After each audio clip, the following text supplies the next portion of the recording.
Greetings, fellow souls. In this live stream, this review, we're going to be having a look at the Tecnoplus TP511 Amiga control pad for Commodore Amiga, Commodore 64 and Atari ST systems. Let's have a look at this box. Auto fire and turbo fire capability. Tecnoplus peripherals with power. What power do we bring here? Well, let's see. We've got a great looking box, bright orange in colour. We have features of ergonomic new design, contoured for a surefire grip, high quality durable construction, extra long cable for maximum convenience with 9-pin connector. And the same thing is mentioned in a multitude of other European languages. On the back, we see 3 fire buttons of A, B and C, auto fire and turbo fire options, 4 fire button A, turbo fire selector, 8-way directional thumb control pad, 1 year limited warranty. I think it's a bit more robust than that. Okay, on the base of the box we have custom manufactured in China for Tecnoplus Limited, Sketchy Close, Blackmill Business Park, Northampton in England. Commodore Amiga and Atari are registered trademarks of their respective owners. Okay, and here we go. Hear that sound? Yeah, you hear that sound.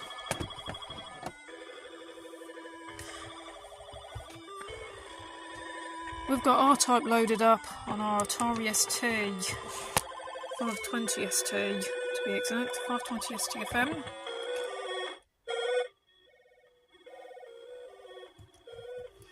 Now, please excuse the tiny 5-inch black and white television being connected to the otherwise colour-capable Atari ST system. This is actually in my music studio that we're recording this, and I didn't feel like that I should have to move the Atari over to be close to my 14-inch television, because everything is an absolute mess here right now. Don't ask why. So here we have the control pad, the Tecnoplus control pad. Yep. So it's quite a big control pad. If you know the size of the keys of an Atari ST computer, you'll get the idea that this is quite a big controller. That's a 5-inch TV as a matter of fact, so yeah, it's quite big. We can see how contoured the controller is.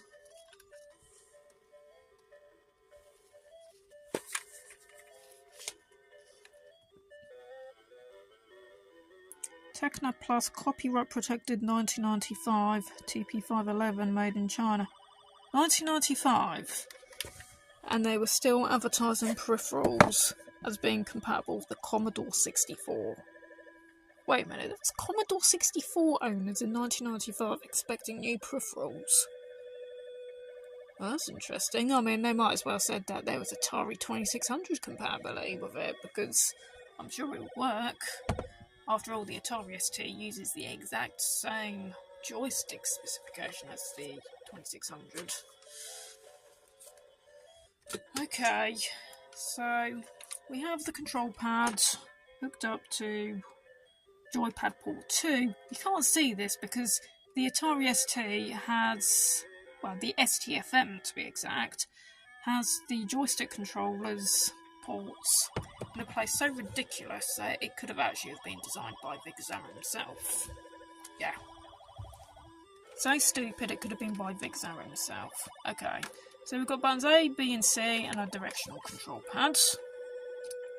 We press the A button, we will continue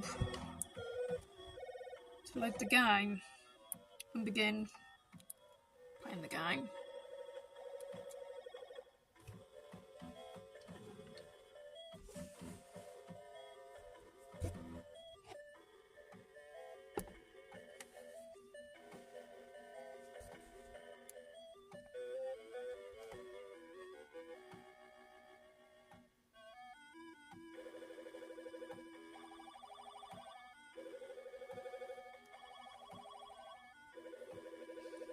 Now, one thing that we're going to have to bear in mind here is that the Atari ST only really supports one fire button. That's right, because it uses the same specification as the Atari 2600, so we're only going to be using the button A or C, which correspond to that. Here we go, we're pressing the C button, and we're pressing the A button, but B does not function. That's right, B does not function. So if we go on to Turbo Fire, and then we hold down the button, it goes into Auto Fire mode. But the problem is that the Auto Fire on this control pad is honestly not really fast enough.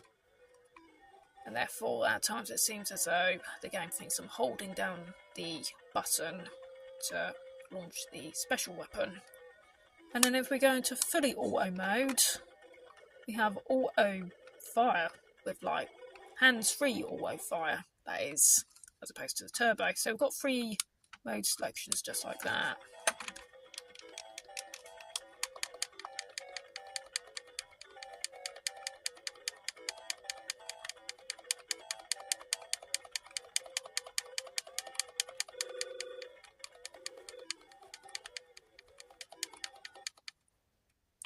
And so there we go, we realised that Vixera is completely crap at playing R-Type with a control pad, and probably wouldn't be much better with a joystick either. You get the idea that this is control pad. It's really ergonomic. It's got a really nice feel to it. You can really grip your hands around it. It feels actually really comfortable to hold.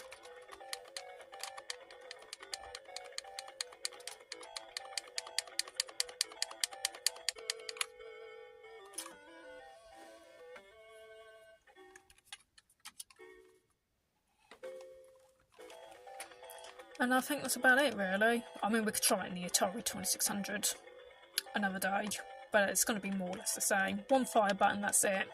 That second fire button is for the Commodore Amiga. The Amiga computers actually did have support for 2 fire buttons, which was quite evident if you played games such as Turrican 2, which supported the secondary fire button.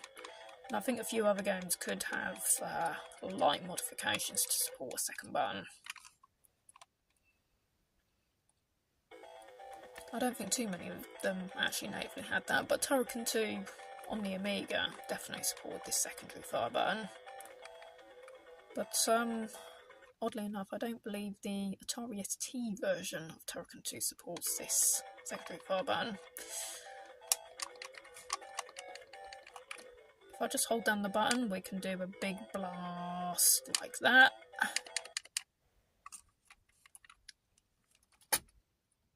That's about it, really.